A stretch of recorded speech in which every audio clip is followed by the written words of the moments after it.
On today's show, we have some fresh Black Adam updates. Rotten Tomatoes gets some critical diversity. And finally, a galaxy far, far away has a medical professional coming to visit. Movie Talk starts right now.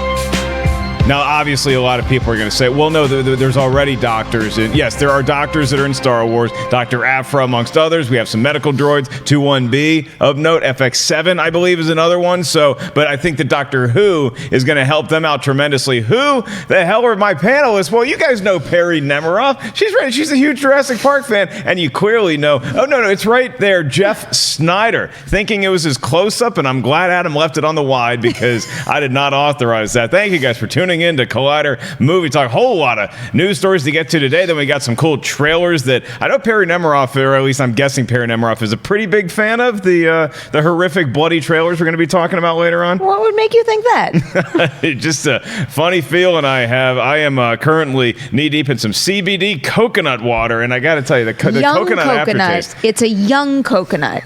It's young coconut, and he's my favorite rapper, Young Coconut. Yeah, Young Coconut, really, Little Coconut, really making waves through the hip-hop community. Well, before we get to our first story, I want to remind you guys that we're now 3 days away from my show in Atlanta on Friday night. It's during DragonCon at the Relapse Theater. You guys can get tickets at markellislive.com right now. I have a pinned tweet up, so you go to the pinned tweet at Mark Ellis Live. Everybody that replies that with a screenshot of their ticket purchase, you're going to be in the running for a Blu-ray. You guys can get a Blu-ray. It's going to be autographed by everybody here at the studio. I've asked Perri and Jeff to do it, and I think they said yes, so everybody's going to sign it. That's for people who are attending the show, so send me a screenshot of your tickets and you could win a Blu-ray. In the meantime, we got some really exciting Star Wars news to get to. It's filming in episode 9. They're making it. And we knew that. Filming has been underway for a little bit now, but we did not know that filming would include, as of last Friday, Dominic Monaghan, and as of today, Matt Smith. The name Matt Smith sounds familiar. Well, Matt and Smith are very common names, but it's also because Matt Smith happens to be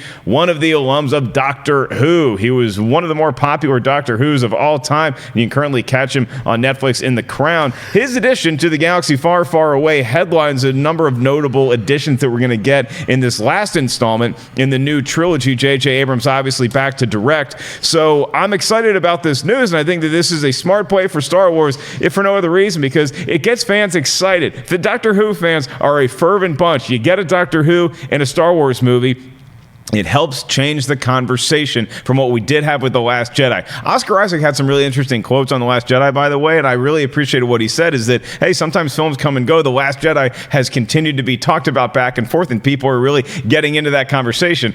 A little too so in some corners, but I at least appreciated that he had the insight to say, hey, look, at least it's a movie people are talking about. Episode 9. Perri Nemiroff, does the addition of Matt Smith, or even Dominic Monaghan for that matter, get people talking about this film?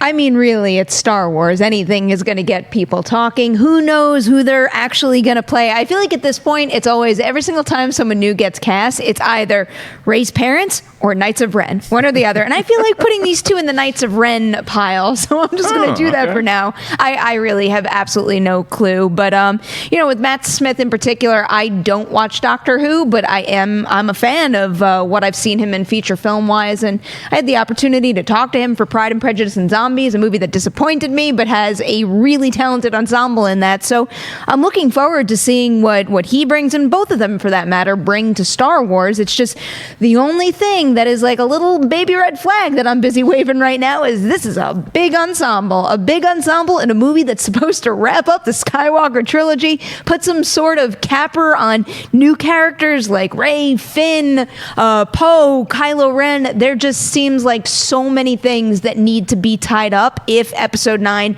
is to feel like any sort of conclusion at all. Well, I think that one of the reasons why you have a robust cast listing is because you go to the end of The Last Jedi, we're down a few main characters, obviously, but it's also the Resistance. There's like 8 of them left, so they're walking around, and you need to build up, and if you're recruiting from all corners of the galaxy, like, I don't know if Matt Smith is Broom Kid. I don't know who Matt Smith is going to be playing, but Jeff, my question to you, because you're a guy who knows things about how movie sets tend to work, as is Perri, and if you have Matt Smith just being announced as signing on to this movie, yet filming has already happened, does that tell you anything about how big or how small his role might be? Currently, it's listed as an unknown but key role in the film. No, I don't think it really says anything. These movies shoot for months and months and months. So, maybe they just spent the first few weeks shooting, Luke and Ray, or Ray and John Boyega's character, or whatever. I think these are both very J.J. Abrams-y choices. I kind of like that J.J. Abrams is working with Dominic Monaghan again after Lost, the same way he's bringing back Kerry Russell after working together on Felicity.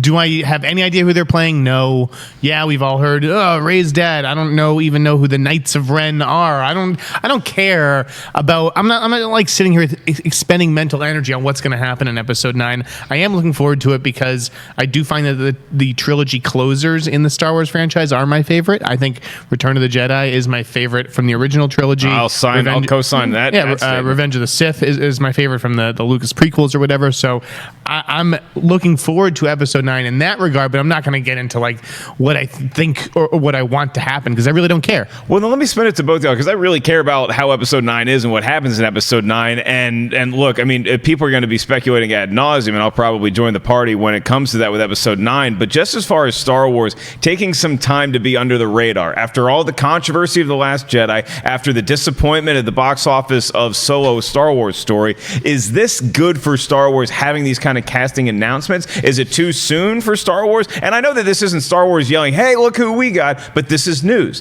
It's making news, and we're talking about it. So do you think that this is the right time for Star Wars just to get back into the news cycle a little bit, or do you think it's smarter to have it be more under the radar for a longer period of time? I don't think this hurts at all. I mean, what it is right now is we have a major gap in the release calendar, and that's it. Star Wars isn't a franchise that needs to keep reminding you that it's there, but when there's a huge audience out there, and everybody is fans of a whole variety of things. Someone out there might be a Doctor Who fan, someone might be a Lost fan. When you have announcements like this, someone might be a Felicity or Americans fan. When you have announcements like this get out, all of a sudden you get all these little pockets of fandoms talking, and it all converges into one big epic event when everyone comes together in the final feature. So it can only help. It can only help, Jeff. Do you think that there's another way to look at this, though? Do you think that maybe people are just tired of talking about Star Wars? We haven't mentioned it on the show for a little bit. I don't think that people are tired of talking about Star Wars. I think it's very fitting. Solo comes out at sort of early in the summer in May, and now we're ending the summer focusing on the next Star Wars movie. I don't think that these castings could have stayed under wraps any longer. I'm sure we're going to get those set photos that always leak on all these Star Wars movies. Justin Kroll of Variety dropped the Matt Smith today. I forget who broke the Dominic Monaghan story. Maybe it was Deadline. But yeah, I understand why it's coming out, and I think it is good, grist for the mill, so to speak. Richard E. Grant, Naomi Ackie, also new additions to the cast, as is the return of Billy D. Williams as Lando. The movie comes out December 20th, 2019. So everybody out there watching, if you're a big Star Wars fan, let us know. Are you excited about Matt Smith? Are you a Doctor Who fan? Neither one of y'all really get into the Doctor Who. No, he's more like Doctor Who for me. Yeah, sorry to go make the easier. I don't think Matt Smith is a movie star. He hasn't shown that to me yet. He's in the Ryan Gosling movie Patient Zero, which I do plan to see soon. Was something that sat on a shelf for an extended period of time. I think he has a Mapplethorpe movie, but I like Dominic Monaghan. I liked him a lot on Lost, but I don't think either one of them really does anything for me in terms of being on the big screen yet. Do you think it's incumbent upon Star Wars to hire somebody who is a movie star in role? And no, it's distracting when there's movie stars in Star Wars. I think it's better off with newcomers and kind of interesting character actors. And Matt Smith certainly has an interesting face. He looks like the personification of evil. I don't know how this guy could be anything other than someone with his mom might be. With the Empire. Oh, come on! Personification of evil. Jeez. He looks like a villain. He just played Charles Manson in an indie movie.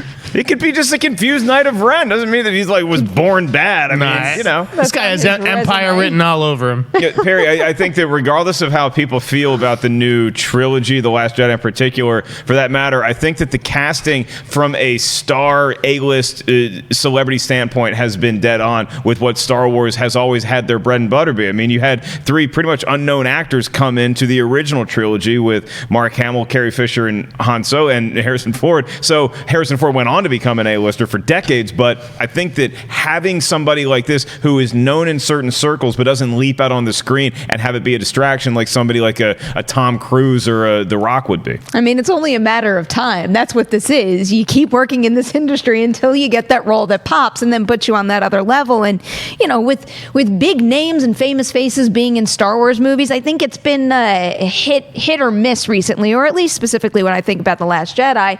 I thought Laura Dern was great, but I was underwhelmed by Benicio del Toro's role. And when you announce the casting of an actor of that level, then you kind of start, it goes into the whole, you know, we don't know who they are, but you start to make certain assumptions based on their star power, which is why I kind of envision these two as being, you know, yeah, maybe key roles, but key ensemble roles. Well, we have some new additions to our announcements yesterday, courtesy of Quadra's own Adam Chitwood, because he had the privilege of speaking with one of the $7 Productions. He's actually the president of production over there, and that would be Hiram Garcia. Now, yesterday we talked about how Garcia was talking with Adam about how Dwayne "The Rock" Johnson is going to be making Big Trouble in Little China, and that version was going to be a continuation of the universe, not a sequel. And today we are reporting that we have some updates on the Black Adam movie that The Rock is also a part of. Now, this is a DC property, and it does play in the Shazam sandbox, but according to this interview,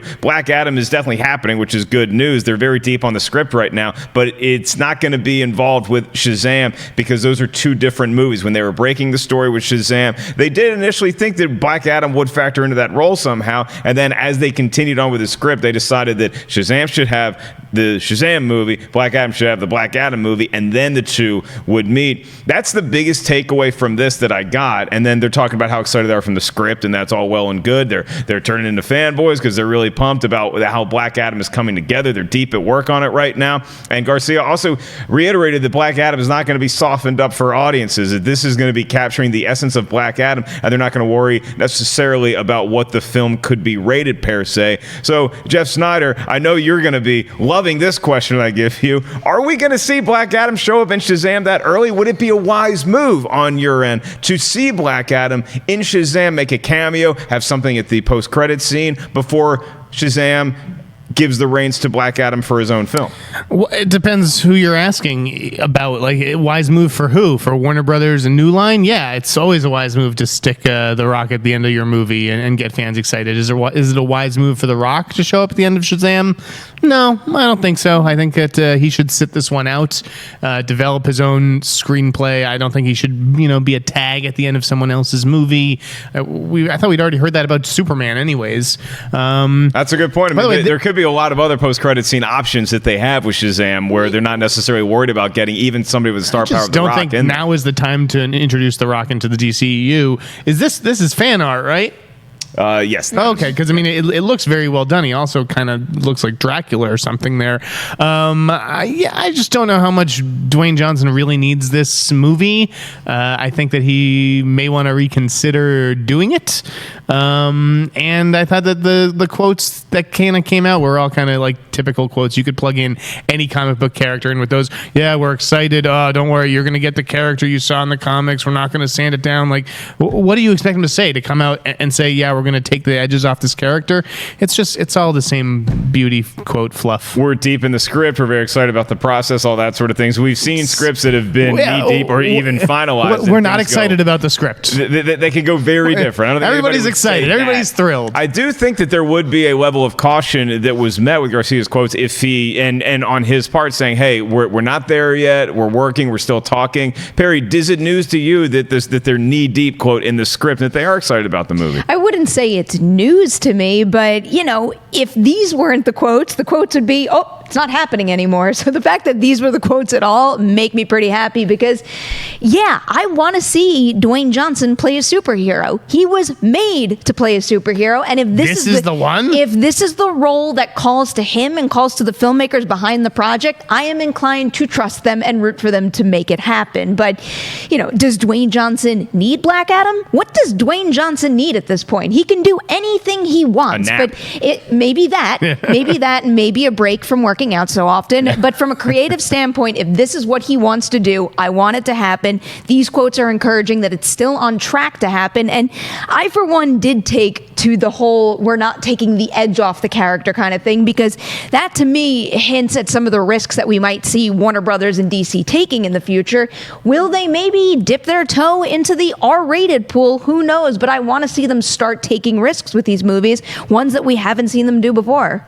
Jeff, do you think it's a risk for The Rock to be a character like Black Adam because it's lesser known? Do you think it's not a wise career move in that regard? Or do you think he should just stay away from comic book movies altogether, regardless of how well known the character is? I think he's already making comic book movies. It's like, Skyscraper and Fast and Furious. They're just not based on comic book movies.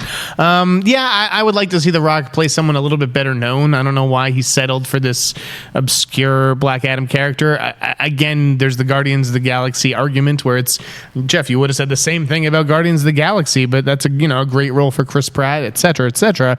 I guess I just think that he deserves someone a little bit more higher profile, and I don't think that the DCU has stabilized itself. I don't know why he would want to wade into this situation that could potentially be problematic. Okay, is there a smarter movie that's coming on the DC slate that you think that you could have a Black Adam tease if it's not going to be Shazam? It could be Suicide Squad 2? I think that he should be looking at Birds of Prey as the villain or something. Like, go play a villain. Just do something different. You're the same character in like every movie. You're always saving the world. You're always playing the hero good guy. It's Black just Adam like do something different. Is kind of an anti-hero thing. So I mean, he is anti-hero. Like Deadpool, he's the hero too, that's right? The whole thing with the Edge and him not being a Boy Scout. That's what's going to make him different, which is why it's a good thing this is in the quote. It's a very different character than Deadpool, but I do get very interested in The Rock playing a role like this. I mean, as opposed to the other projects that he has coming up. He's got Red Notice, where he's going to be a hero there. He's got the Jungle Cruise movie. He's got another Jumanji movie coming out. Yeah. So many movies. So I'm going to give you the slate that he currently has announced. Then y'all tell me you're at a movie theater. Which one are you going to go see? And you guys chime in too. So you get Big Trouble in Little China. You can go see the continuation, not the remake of that franchise. You get your San Andreas 2. You get Suicide Squad 2. Well, don't worry about that. Black Adam, Red Notice, or Jumanji, Hobbs and Shaw, Jungle Cruise.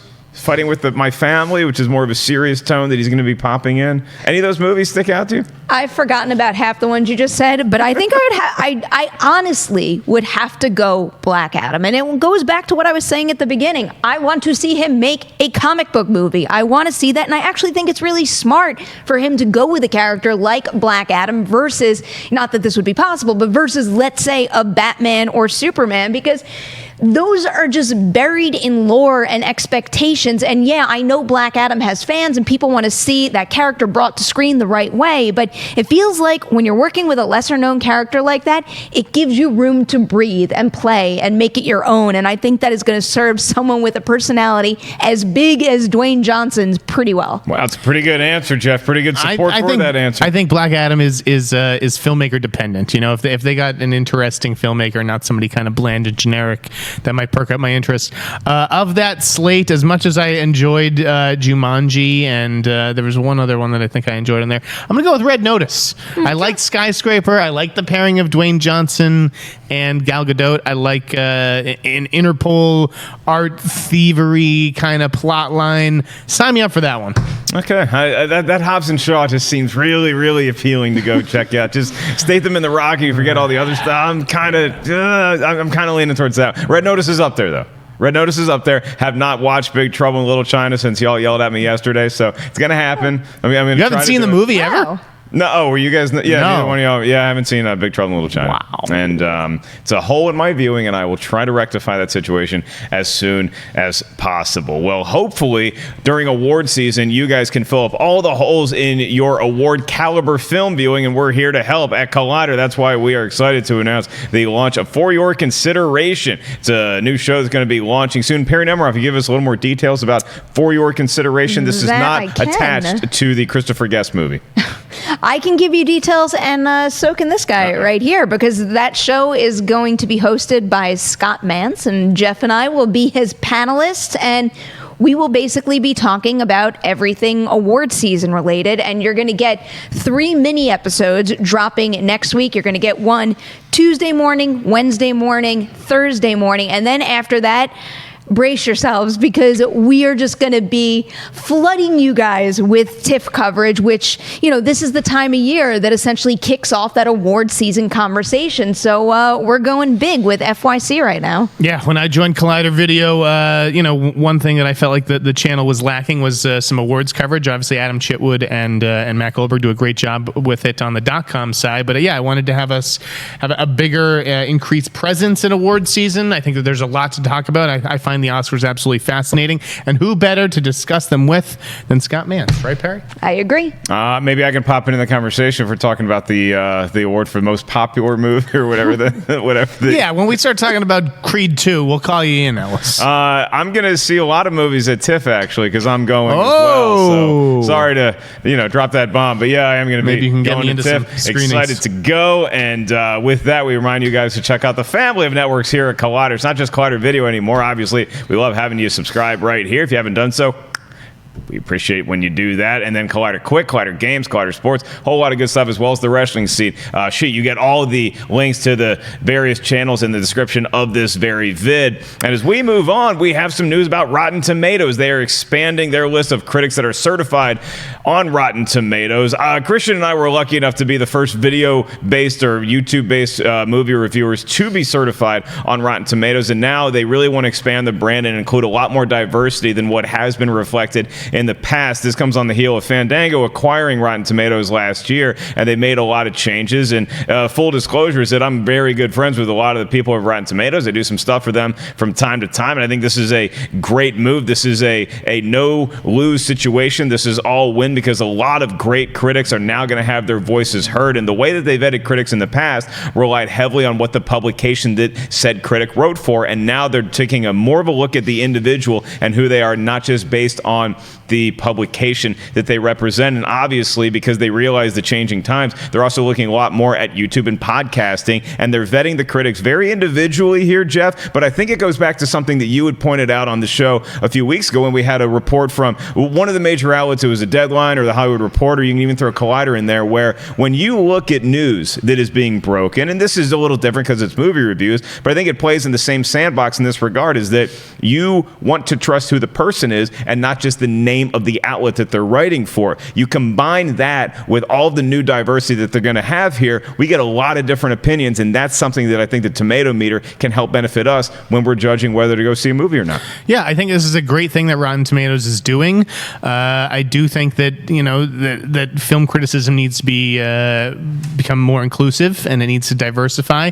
But it doesn't matter so much if those people's opinions are not showing up or being counted towards the tomato meter. So it all kind of starts with Rotten Tomatoes these days, if that's like the first thing that the general movie-going public is checking. So I applied today, because I do think that while I don't write traditional criticism on a regular basis for Collider, that's why we have Matt Goldberg, I'm going to be writing, TIFF reviews for the site, but I contribute my voice to the discussion, whether it's on podcasts or here on video, on Movie Talk, etc. I feel like I've been a part of this community for the last 15 years, and yet my voice isn't counted on that Rotten Tomatoes meter. I think it's as my opinion is as valid as any major print critic. So I think that it is a good thing, that they're opening up the ranks and just trying to get some new voices in there. Right, and the key values, Perry, that they listed that they're looking for with critics include obviously they like the written reviews, but the new outlets that we had talked about, and they also mention insight, quality, and the audience, and that includes serving underrepresented groups that maybe have not had a wide audience, but also people whose opinion really matters, and a lot of people who don't necessarily look like me. I think this is a great thing for diversity amongst critics, and it helps promote that with possibly the most popular way that an audience currently looks at critics to judge whether they're going to go pay to see a movie. This might have been some of the best news to wake up to today. And, when it comes to diversity in particular, we're constantly talking about how we need more diversity in film criticism and film journalism, period. And part of the problem with the Rotten Tomatoes system that is now being changed is that, a lot of those jobs went to the same people. And now if you're going to start assessing people as their own individual critic, writer, reporter, anything at all, that gives them the opportunity to not not be shut down just because they couldn't get that coveted full-time job somewhere. I know my experience with Rotten Tomatoes was I started out as a freelancer, and I was basically busting my butt for years and years and years trying to get freelance gigs.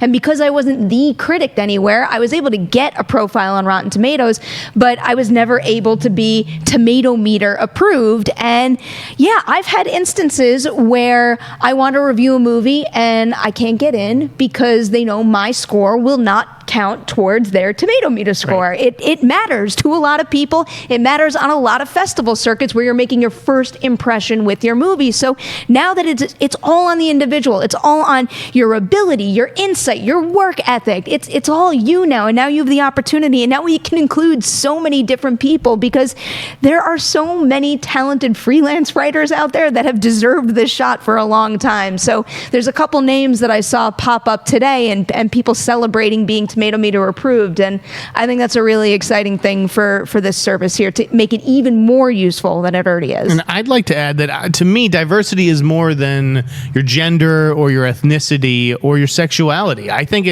what Rotten Tomatoes really needs to address is diversity of thought, which I do think is a real thing that exists. I wouldn't want to be rejected from Rotten Tomatoes just on the basis of me being a white male. I think there's a lot more to me than that, and it's more than just boxes that I can check off online.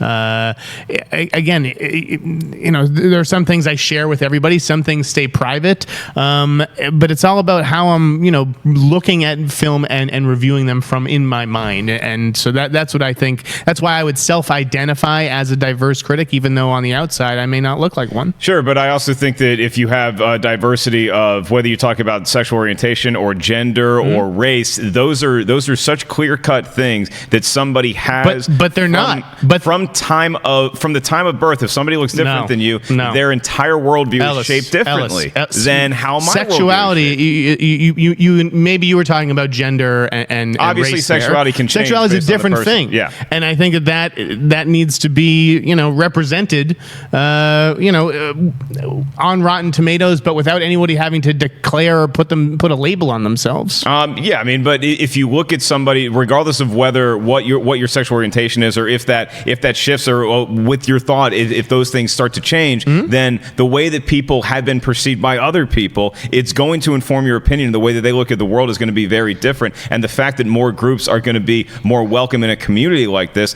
I think it does go back to what you want, which is a diversity of opinion. I think it naturally fosters that. It doesn't guarantee that somebody that looks totally different than me, that might have a different sexual orientation than me, is going to love or not love Star Wars. But I think it means that we're having those kind of conversations, and that people with a very different worldview, because I do believe that race plays a part in everything that we do. It might be a little one, but it's always in the room. Sure, that's fair. And so having that now be a part of the Rotten Tomatoes conversation, I think is crucial. I think Adam articulated it I believe it was Adam's article, and he wrote it very well in there, where, he brought up the example of, let's say a movie like Crazy Rich Asians. There's no reason that someone who isn't Asian can't review that movie and come at it from their perspective, but they also can't echo the perspective that an Asian person can. So the point of all this is we need everybody fairly represented, and all of a sudden we have a whole diversity of opinion, and that makes Rotten Tomatoes a place where you can go and actually get, this even playing field where you can find that critic. And,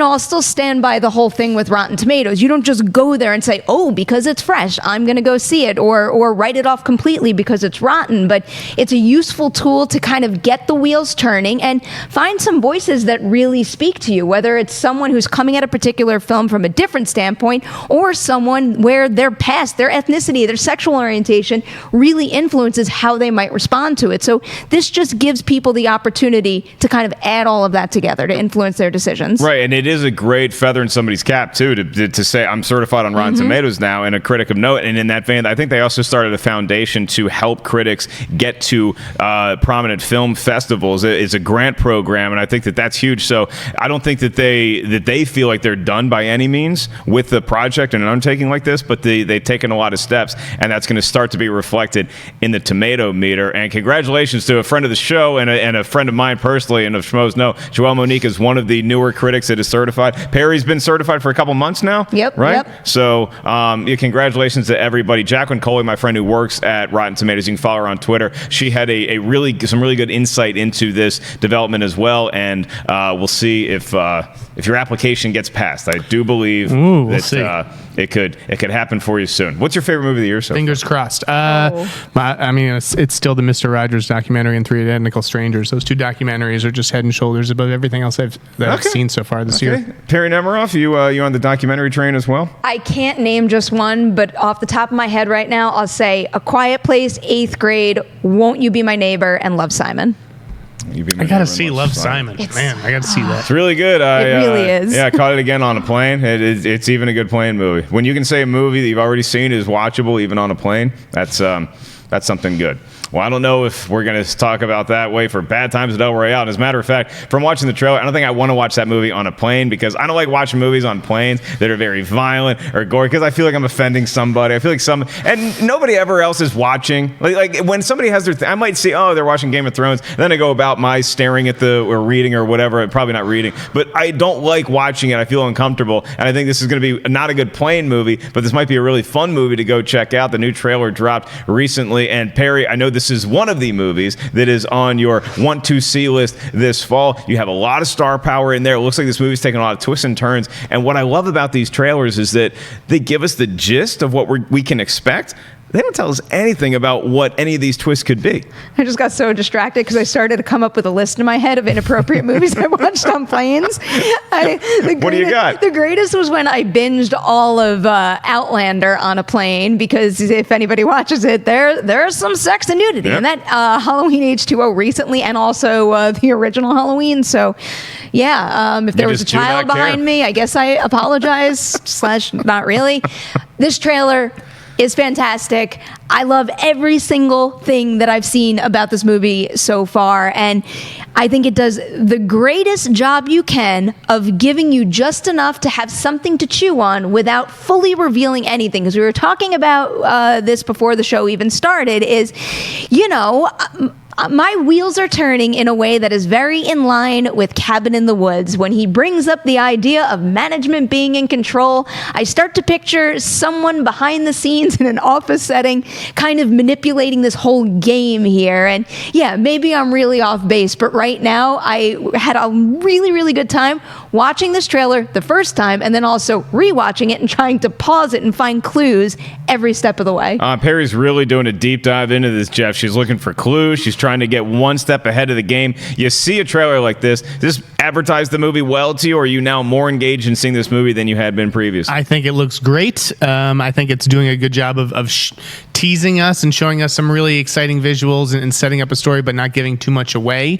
The music cues stood out this time around. The first one, I just so closely identify Hush with the I Know You Did Last Summer. Is Hush in I Know You Did Last Summer? Yeah, that's Deep Purple classic. Yeah, it was on the soundtrack. Really? For sure. Oh, okay. I'll have that. Yeah, that na na na na. Anyways, and then there's the other song where it's Can't Take My Eyes Off of You. Which you did give us a stirring rendition of. I can sing that one pretty good thanks to Scream 2. I knew you were going there. Look at you bonding over horror. I like that we saw a little bit more from Lewis Pullman in this one, who's the young cast member. I'm excited for this, and Chris Hemsworth, from what I understand, is playing a cult leader. I don't know if that's out there, but yeah, that's my understanding of his character. I mean, look, I'd certainly drink some of the Kool-Aid that guy's selling if he's going to the El Royale. Then you also look at Jeff Bridges' character in there, clearly not really a priest, but I like the conceit that of whiskey everybody line was showing great. up. What was the line? Shit happens. Shit happens. Get the whiskey. Get the whiskey or something like that. It's a good rule to live by. Sounds like it would work well on a bumper sticker, too. Well, that is not the only horror movie we have a new trailer for. Nay, far from it. We also have Hellfest. This movie, I got laughed out of the room when I asked if this movie's going to be playing at TIFF. Maybe it's not that kind of movie, but it certainly looks like a scary good time around Halloween. The movie opens on September 28th, getting a little bit of a head start on some other horror movies that may be coming out in the next few weeks afterwards. So you have a movie like Hellfest. Perri, I'm going going right back to you on this one because this is a trailer that I watch and I say, I don't know how I feel about it, but I know that Perri loves this. I don't like escape rooms. I don't like haunted houses. I don't like going to them. I don't like getting off my couch most nights anyway. I never and to do knew that something about like this, you. it just does not appeal to me. But the movie seems pretty scary. So you've never been to Halloween Horror Nights or anything like that? No. Oh, that makes me so sad for you because you like horror movies. No, I do like horror movies. It's more just like the social anxiety, just like hanging out with a group of people and like doing a thing. See, I have the good description. Maybe it's a little too much insight. I don't like hanging out with people or doing things. I like doing things that I like doing competitive things, and there's no real way to win Survive the night, Ellis. wait. Survive the night. In this case, yeah. You make it out, and someone who's posing as a scary person doesn't kill you. Kids get trophies for everything. That's now. the reason why I love this idea, because in my sick and twisted brain, every single haunted house or like spooky trail or whatever the heck you want to call the other opportunities out there, every single time I go on one, I'm looking around and it's like, what if someone was really out there? And this idea and just setting it in an amusement park, it speaks to so many things I love, and it looks like such a true slasher movie to me, and I just need one of those in my life right now. Perri needs a true slasher movie. Jeff Sneider, how do you feel about I could watch 31 of these movies the month of October. I will see almost anything horror related, so I am looking forward to this. I've heard that it's testing well. I like the tagline a lot, just like with Bad Times. Bad Times sets up the whole 7 strangers, 7 secrets. This one is fun going in, hell getting out. So I think CBS Films is doing a really good job with the marketing on this. I think it could maybe even be a breakout hit if the word of mouth is there. But yeah, I think this looks like a really fun slasher movie. Plus, it's got the Candyman in it, right? Tony Todd. Does have Tony Todd, yeah. I mean, that's what engaged me in the trailer. And don't let my disdain for actually attending these kind of events say that I don't want to see the movie, because I do think it looks like a fun, stylish horror movie where it feels like you're in one of these places. So as long as it feels like I'm in one of these places, but I don't actually have to leave the theater, I'm good. What if Why don't you Collider... come to Halloween Horror Nights this year? Just give it a shot. I just like... Are you going to Six Flags, Perri, for this movie? I'm hoping so. Yeah, it's not 100%. We'll see. But Fingers crossed. We'll see. I do. I love me. Well, if Halloween it doesn't time happen, at amusement parks. Collider could always start its own haunted house. Look, we've got the space. We certainly do have the space. Different stations where it's like, here's Perri's ghost stories. Here's Roca talking about English Premier League football. It's terrifying. I think it's probably a lawsuit waiting to happen. We have fans come in here and something goes haywire. So We also have free Black Widows in the building, so those will Sure. scare a whole bunch of people. like real actual Black Widows. Isn't that a thing, Adam? Didn't Yeah. we find one? We found some- Wait, Yeah? there's a I'm Black getting Widow- I think I'm getting the thumbs up. Black Yep. Widow spiders One in was- this office. One was I gotta go. found. Thanks. I am so cool with spiders. I dated a girl in college who had a pet tarantula. Got out one time. Her name was Victoria. No problem. Snakes, on the other hand, that'll get me.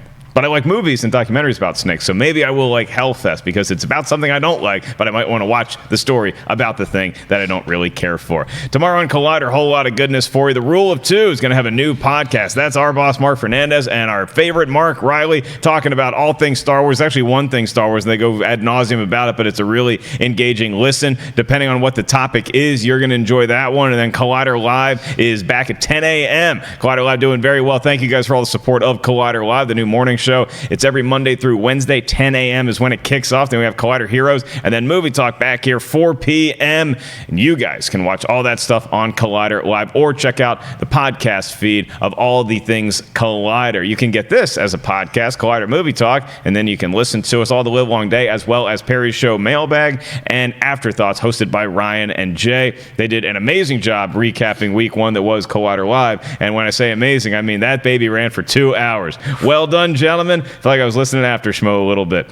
Just a little bit. All right, we're going to take some of your live Twitter questions. So you can go ahead and start tweeting us right now at Collider Video. Use the hashtag Collider Movie Talk. And the first one came in actually directly to me. And so I'll go here first because it's somebody that is very excited about something. I just want to know if it was on Perri's radar or not. From Sam Snoswell, and he says, Mark, you're going to watch Power Rangers tonight. It's the 25th anniversary. It's going to be epic. Is it the 25th anniversary of the first movie or the TV? Yeah, 1995. was the TV show debut? Was the movie, the first movie. Okay, so is that like a thing? Is that worth? It's the Mighty Morphin Power Rangers anniversary. Okay, so is that like worth getting excited for? What are you going to watch tonight? I would be home watching some Power Rangers tonight if I didn't have another screening. But I've seen a bajillion tweets out there celebrating. Perri, the day, what are you seeing? so Tell everybody at home. I honestly can't remember. Guys, I love putting.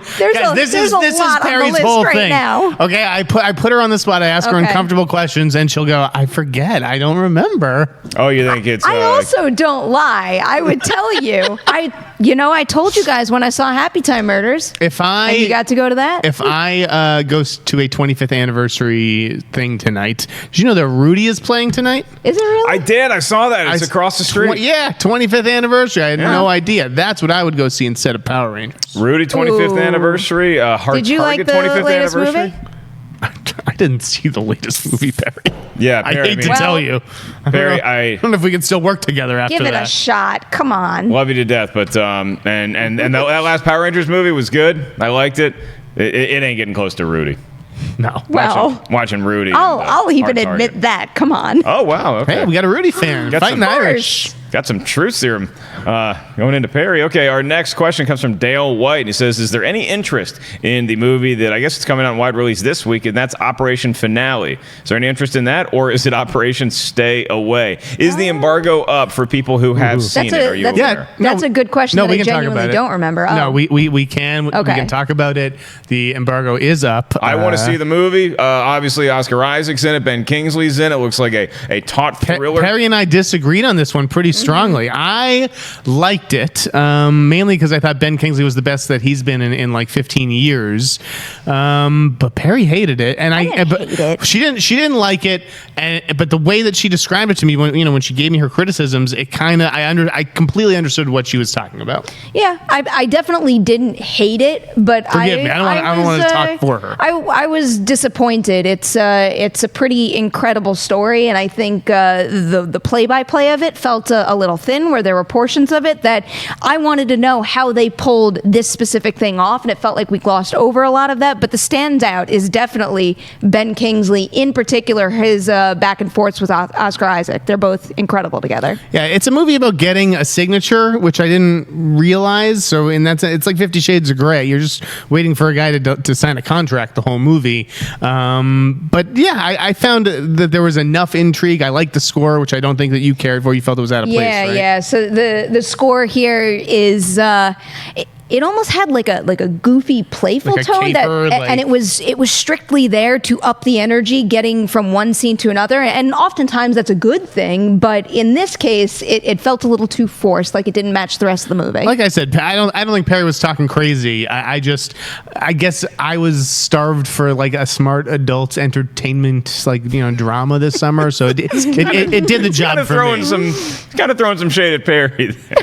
No, I'm really not. I totally understand everything that we talked about afterwards. And watch a real drama. Meanwhile, this guy here likes Happy Time Murders. It's fine. We're even. This guy here likes Happy Time Murders too, and I'm interested in Operation Finale. Does look like one of those movies you could put on and just be in suspense the whole time, or it looks like a movie that like your dad puts on and just falls asleep in front of, and you're like, can we change the channel? Can we what movie you're in suspense the entire time? The other one right behind you, Searching. Yeah, we're both pro on that. Searching is all right. Really Big good. And Searching it is for me, and we are going to bid you adieu with that. But Rattan, I got your question. He's a local Toronto kid, and we're going to talk about maybe having some sort of meet and greet. I'll look at my schedule, look at Perri's schedule, and we'll try to figure something out because we do like seeing the kids, right?